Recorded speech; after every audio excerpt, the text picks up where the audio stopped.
আসসালামু আলাইকুম, কি অবস্থা সবার, কেমন আছেন সবাই? আশা করি সকলেই ভালো আছেন। গত পর্বে আমি বলেছিলাম যে আমাদের ডিপার্টমেন্টের র্যাক ডে অনুষ্ঠিত হচ্ছে অ্যান্ড আজকে আমাদের ডিপার্টমেন্টের র্যাক ডে উপলক্ষে সাজানো হবে। আসলে আমরা অত বড়ভাবে কোনো কিছু করতেছি না, বাট যেটুকু করতেছি সেটুকুও যাতে সকলের পছন্দ হয় সেভাবেই করা হচ্ছে। আর সেজন্য আজকে আমাদের ডিপার্টমেন্টের বিল্ডিং এর সামনে আলপনা দেওয়া হচ্ছে আর ডিপার্টমেন্টকেও সাজানো হবে। এখানে আমাদের সিনিয়র আপু, জুনিয়র আর ক্লাসমেট মিলে আলপনা কোনো রকমে শেষ করলো। এখন চলে যাব উপরে আর সেখানে গিয়ে ক্লাসরুমটাকে পরিষ্কার করতে হবে। সেজন্য জুনিয়ররা রুমটাকে পরিষ্কার করার জন্য লেগে পড়েছে। এরপরেও আরো অনেক কাজ বাকি, কিন্তু সময় ছিল খুবই কম, সেজন্য সকলে মিলে একসাথে কাজগুলো করা হচ্ছে।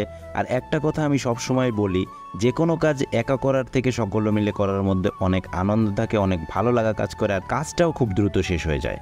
আর রুমের বাইরের রাস্তাটাতেও আলপনা দেওয়া হচ্ছিল। আর এখানে এতটা প্যারা নেই, এটা আমরা নিজেরাই করতে পারবো, কারণ গত বছরে যে বড় ভাইয়েরা বিদায় নিয়েছিল তারা যেভাবে লিখে গিয়েছিল আমরা তার উপরে রংটাকে একটু হাইলাইট করে দিব জাস্ট। তো ওইটা আমাদের জন্য খুব বেশি প্যারা হবে না। আর এখানে মেয়েদের দরকার নেই, অন্য সকল ডিপার্টমেন্টে সাজানোর কাজে মেয়েরা হেল্প করলেও আমাদের ডিপার্টমেন্টে খুব বেশি দরকার হয় না, কারণ আমাদের ডিপার্টমেন্টের আমরা ছেলেরাই 100-তে 100। আর আমাদের ডিপার্টমেন্টের প্রায় যত কাজ সেগুলো আমরা ছেলেরা মিলেই করেছি। এখন রং দিয়ে লেখাটাকে হাইলাইট করতেছিলাম আর কাজটা করতে করতে আমাদের অনেক আনন্দই লাগতেছিল, কারণ সকলে মিলে মজার ছলে কাজটা শেষ করতেছিলাম, যেটা ছিল অনেক মজার একটা সময়।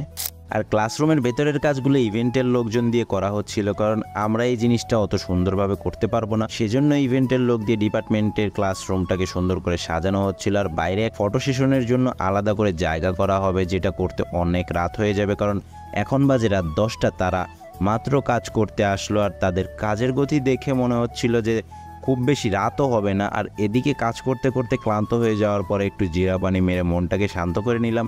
আর এটা হচ্ছে স্টেজ সাইডের সামনের ফাইনাল লুক, আর এর সামনে দিয়ে চেয়ার টেবিল বসানো হবে স্যারদের জন্য। এদিকে এখানে আমি আর কাফি মিলে বেলুনগুলো ফোলানোর জন্য বসে গেলাম, কারণ এগুলো দিয়ে বাইরে গোল করে গেটের মতো সিস্টেম বানানো হবে। তবে এখানে একটা মজার জিনিস হচ্ছে, অনেকগুলো বেলুন ফোলানোর পরে আমাদের বড় ভাই এসে আমাদেরকে বলতেছিল যে এগুলো তা আমাদের করতে হবে না, কারণ এগুলো করার জন্য আলাদা মেশিন আছে। ভাই, এটা শোনার পরে নিচের উপরে এত পরিমাণে রাগ উঠতেছিল কি আর বলবো, কারণ কোন কাজটা করতে হবে কোনটা করতে হবে না সেটা বড় ভাইদের না জিজ্ঞেস করে নিজে থেকে মাতবরি করতে গিয়েছিলাম, জন্য আমাদের এতখানি আলাদা করে খাটনি করতে হলো। আজকের ভিডিওটা এই পর্যন্তই, দেখা হবে পরের ভিডিওতে। অ্যান্ড এটা হচ্ছে আমাদের ক্লাসরুমের বাইরের ফাইনাল লুক। তো ভালো থাকবেন সবাই।